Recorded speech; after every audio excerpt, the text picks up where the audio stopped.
Oke teman-teman Subbreaker, selamat menonton chapter terbaru dari Aku Bukan Dewa. Oh iya, kita bakalan kasih sedikit sinopsis. Linji adalah seorang transmigran dari perjanjian kontraknya dengan Inki.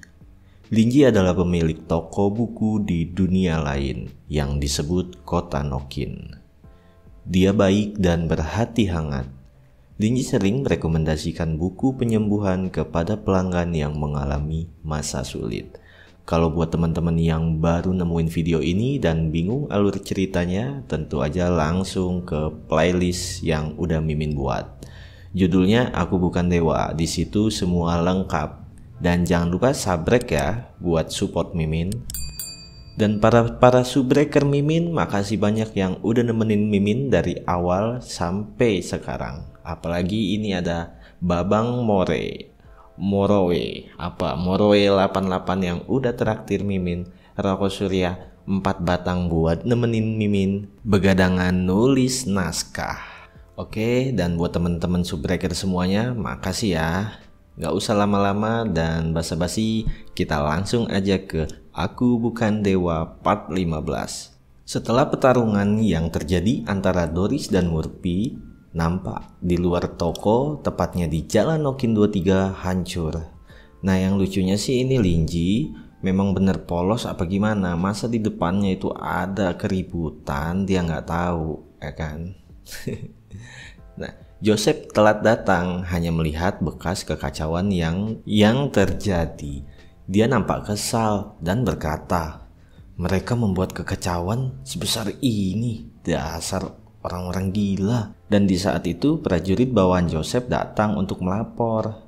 Ketua, Tuan Andrew dari Masyarakat Kebenaran mengatakan kalau mereka melakukan forensik sihir seperti yang kita bicarakan. Dia meminta kita untuk tidak berkeliaran agar mana di sekitar tetap terjaga. Joseph yang masih kesal melampiaskan amarahnya kepada bawahannya itu. Forensik matamu. Sambil menunjuk ke arah kekacauan, Joseph menjelaskan, mereka membiarkan penyihir hitam destruktif melakukan apapun yang mereka suka di Nokin. Sambil menunjuk orang-orang yang ada di sekitar, Joseph berkata, "Apa ini jaringan pengawasan sihir yang dibanggakan oleh masyarakat kebenaran itu? Menyedihkan. Ini lelucon paling konyol. Ini yang paling konyol yang pernah ku dengar selama hidupku."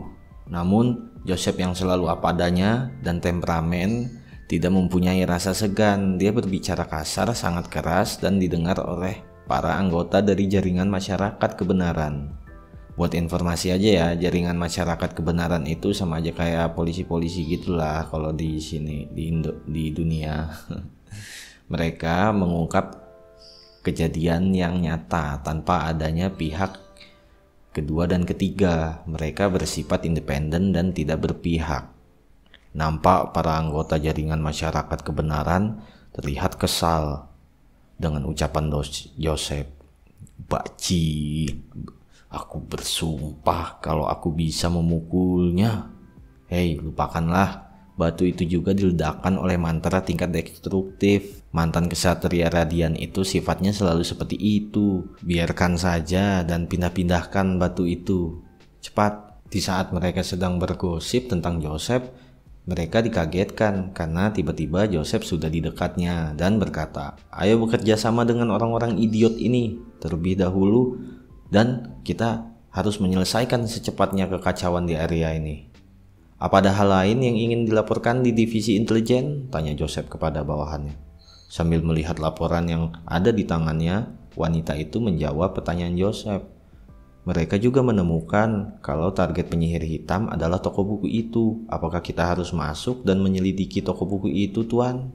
Tiba-tiba Joseph terlihat marah karena mendengar target dari penyihir hitam itu adalah Tuan Linji. Dan Joseph menolak untuk menyelidiki toko buku Linji. Namun anggotanya menjelaskan bahwa anggota masyarakat kebenaran sudah menyetujui untuk menyelidiki toko buku Linji. Dengan tegas Joseph memperingati, "Ingatkan mereka segera, jangan sampai masuk," tegas Joseph. Scene berganti, tim forensik dari masyarakat kebenaran sedang melakukan penyelidikan. dan dia telah menemukan jejak mana. Dia sangat terkejut dikarenakan dari hasil penyelidikannya terjadi pertarungan besar dengan menggunakan kekuatan tingkat destruktif. Sepertinya situasi ini benar-benar buruk. Nampak orang itu ternyata bernama George Buron, usia 24 tahun. Seorang sastrawan forensik dari jaringan masyarakat kebenaran. Ya, kita sebut aja Mang Geo. Entah itu penyihir hitam yang punya cara untuk menghindari jaringan pengawasan sihir, atau ada celah di masyarakat kebenaran. Seriusan, aku itu PNS. Aku seharusnya tidak melakukan forensik untuk TKP semacam ini. Spesialisku itu selalu menjadi dukungan logistik untuk alat alkimia. Mang Geo yang sudah mendapatkan hasil dari penyelidikannya terlihat sedang mencatat. Yang mati termasuk pimpinan kultus Scarlet bernama Priken Murphy. Ya, Priken itu sebutannya, julukannya lah. Dan beberapa penyihir hitam. Dilihat dari cara penyerangan pasti seperti ini. Nah, jadi Mang Geo ini udah nyimpulin motif dari konflik. Ini versi Mang Geo ya. Nah, versi Mang Geo itu pembalasan besar-besaran dari kultus Scarlet pastinya menargetkan sesuatu yang menghalangi pekerjaan mereka. Satu kemungkinan adalah menara instrumen dan masyarakat kebenaran yang terus-terusan berkonflik dengan mereka.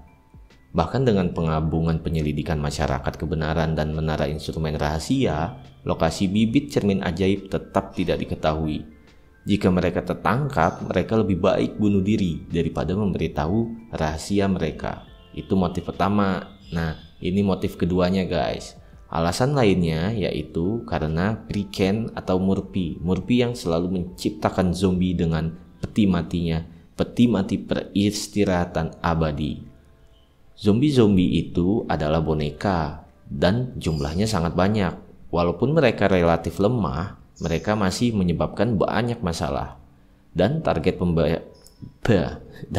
pembalasan besar-besaran ini adalah sekelompok dari White Wolf. Ya, bisa disebut Spider. Nah, organisasi itu menyadap jaringan intelijen Rian di bawah kepemimpinan dari Neng Jisoo. Mereka adalah ancaman besar bagi White Wolf. Jadi maksudnya itu yang kedua, peperangan dari White Wolf sama penyihir hitam gitu loh. Dan medan perang terakhir yang tersisa ada di sini dipimpin oleh Murphy sendiri. Tapi hal yang tidak terduga adalah kalau kesalahan dari kejadian ini bukan dari bawah, tapi dari tingkat yang paling senior.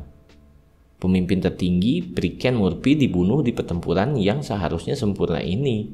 Serangan ini memiliki target yang jelas. Semua serangan diarahkan ke toko buku di Jalan 23. Tapi seharusnya kultus karet selalu menargetkan menara instrumen rahasia dan para hunter. Jadi kenapa di sini? Itu menurutnya. Dan siapa yang di dalam toko buku, aku akan masuk ke dalam, gumamnya. Dia pun jadi udah 86 nih kata dia. 86 ini 86A1 ini udah toko buku inilah dalangnya gitu. Ya, itulah hasil dari analisa tai kucing.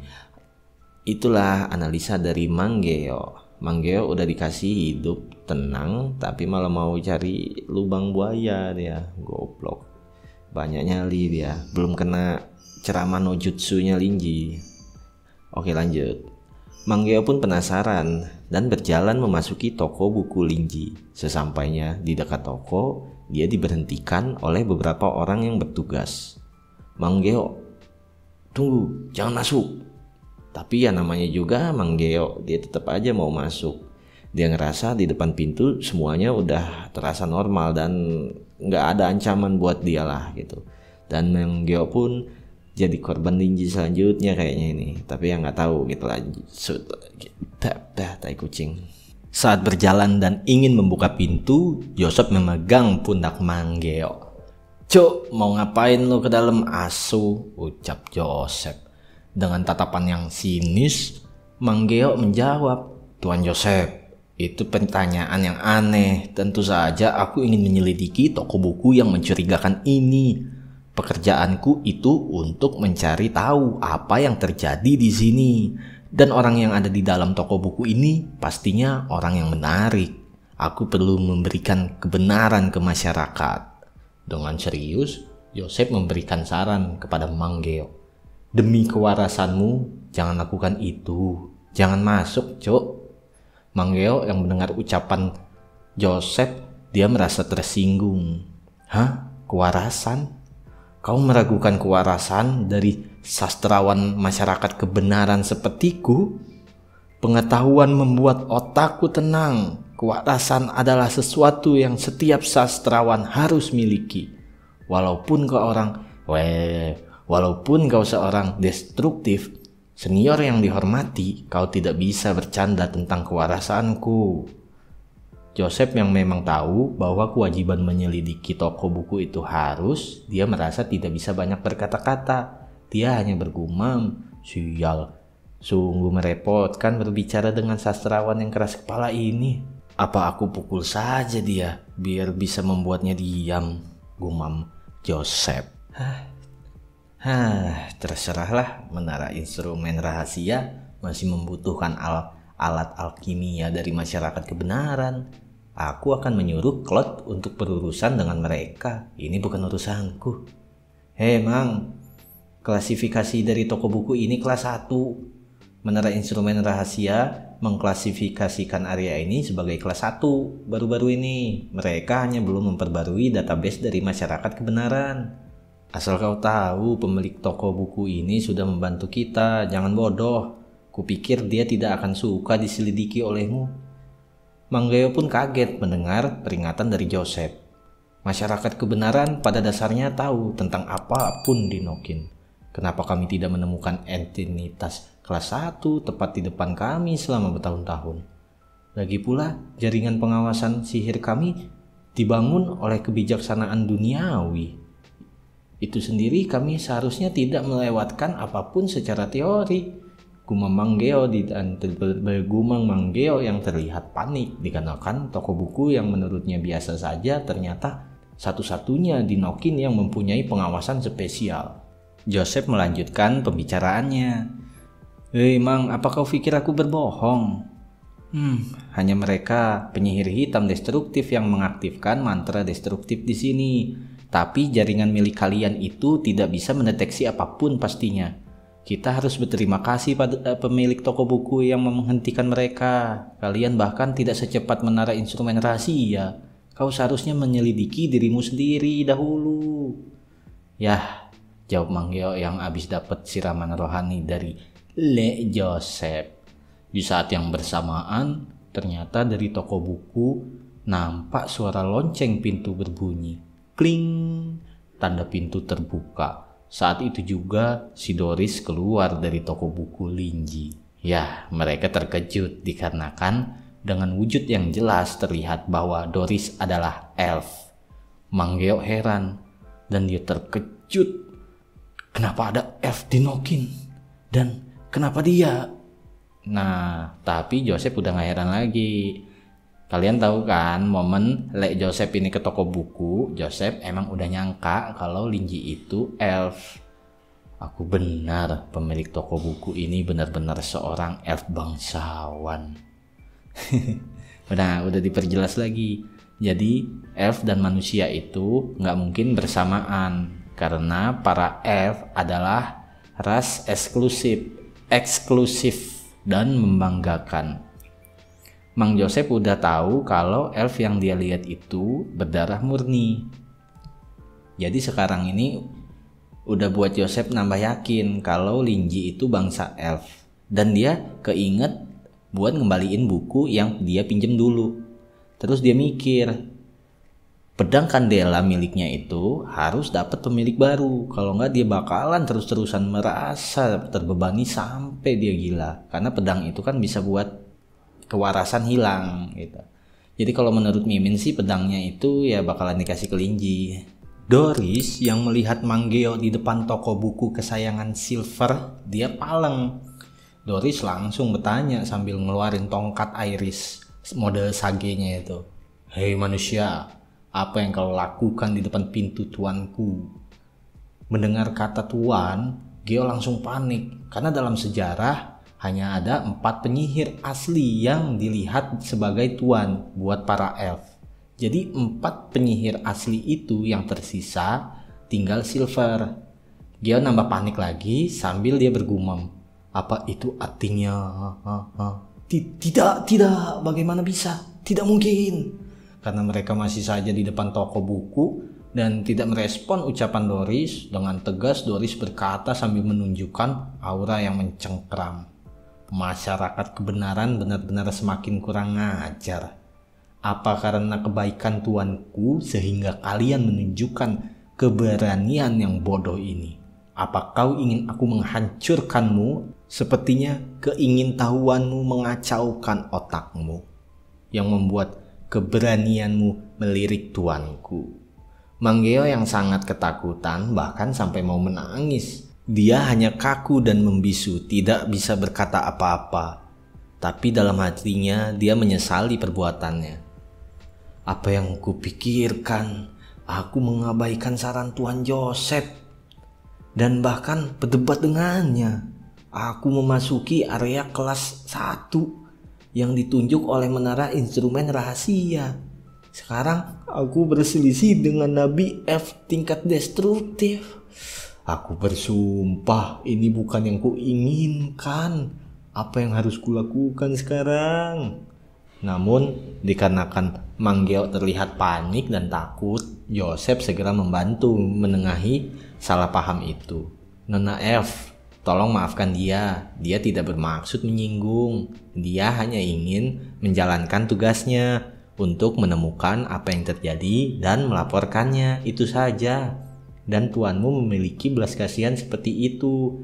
Sangatlah bijaksana. Amarah Doris pun mereda dikarenakan Joseph sudah menjelaskan kesalahpahamannya. Mata Doris yang tadinya siap melancarkan serangan nampak meredup dan dia lebih santai. Sehingga Doris menjelaskan semuanya. Kau seharusnya senang. Apa yang terjadi di sini cukup sederhana. Para penyihir hitam itu tiba-tiba muncul untuk beberapa alasan dan mencoba melepaskan mantra destruktif ke toko buku dan ke area sekitarnya. Aku menghentikan mereka dan aku membunuhnya. Itu saja. Mendengar penjelasan dari Doris, Joseph bergumam. Oh, ternyata begitu. Itu masuk akal. Penetesan bibit cermin ajaib berada pada tahap akhir. Jadi kultus Scarlet membuat perayaan terakhirnya. Sepertinya pemilik toko buku sudah melakukan sesuatu yang luar biasa pada kultus Scarlet untuk menjadi sasaran mereka. Dan sekarang dia membiarkan bawahannya sendiri berurusan dengan pemimpin kultus Scarlet. Pemilik toko buku, kau memilih untuk berada di pihak kami ternyata. Tak lama dari bergumam, Joseph bertanya kepada Doris. Menurutmu apa yang membuat mereka melakukan itu? Bagaimana aku bisa tahu? Bukannya seharusnya aku yang menanyakanmu itu. Aku mewakili keluarga Iris dan tiba di Nokin belum lama. Aku menyaksikan orang-orang biadab itu tiba-tiba menyerang utusan tuanku tanpa alasan. Bukannya aku harus membalas di situasi seperti itu. Di samping itu, aku membantumu menghentikan orang-orang biadab itu. Bukan hanya kau tidak mengucapkan terima kasih, tapi kau menginterogasiku tanpa henti. Apa begini cara Nokin memperlakukan tamu? Aku akui, kami tidak menangani ini dengan baik. Nyatanya, pemilik toko buku ini memiliki rasa terima kasih dan rasa hormatku yang sebesar-besarnya. Dia pernah meminjamkanku buku dan menyelesaikan masalah yang sudah menggangguku dalam waktu yang lama. Kalau bukan karena insiden hari ini, aku akan mengunjunginya sekarang. Saat Joseph berbicara dengan intens bersama Doris, tiba-tiba Manggeo menyela obrolan dan beralasan ingin pergi untuk melapor. Itu bagus. Sekarang karena kami tahu apa yang terjadi, kami bisa kembali dan melapor. Masyarakat kebenaran berterima kasih atas kontribusi Anda di Nokin. Saat mendapatkan alasan ingin pulang, tiba-tiba handphone Manggeo berbunyi. Tet, katanya kan. Dan ternyata yang menelpon dia adalah wakil ketua dari Jaringan Masyarakat Kebenaran. Hah? Halo Pak, wakil ketua, ada apa? Sins diperlihatkan dengan potongan wajah wakil ketua. Kumis dan jenggot yang lebat nampak dari samping. Wakil ketua itu pun dengan pedenya berkata, "Mang, berikan teleponnya pada si Sage Agung keluarga Iris." Wakil ketua itu pun berkata, "Doris, sudah 300 tahun berlalu. Bagaimana kabarmu?" Nampak Doris terkejut mendengar suara dan nada yang kurang ajar yang memanggilnya dengan lantang dan percaya diri. Nah, kira-kira siapa dan apa hubungannya Nabi Doris ini dengan wakil ketua masyarakat kebenaran? Ya, tinggalin jejak kalian di kolom komentar dan jangan lupa subrek biar jadi subreker kaum review untuk part 15. Sampai di sini dulu. Yuk, sudah. Terima kasih. Udah ya guys ya. Jangan lupa subrek. Oke, thank you semuanya. Ngepasin 21 menit ya. 2, 3, tap. Nah, habis. Nanti ding lanjut. Oh ya, ini Mimin sengaja ya. Ceritanya Mimin banyak oceh ini. Ini biar menghemat chapter gitu. Jadi Mimin buat percakapan gitu. Memang agak bete sih pasti yang dengerinnya, nggak kayak yang episode 4 sebelumnya. Kan gitu kita ambil poin to poinnya aja. Nah ini sedangkan perdebatannya juga Mimin ungkapin di sini. Jadi sebenarnya itu gunanya buat menghemat karena chapternya ini bentar lagi udah mau balapan. Masih bahasanya lupa gua itu. Udah dulu ya guys ya. Komen-komen lah, apalah keluhan lah. Apa ada judul baru lagi gitu biar Mimin garap gitu yang bagus. Rekomendasiin aja nggak apa-apa. Oke guys. Iyalah ya. Oke, thank you.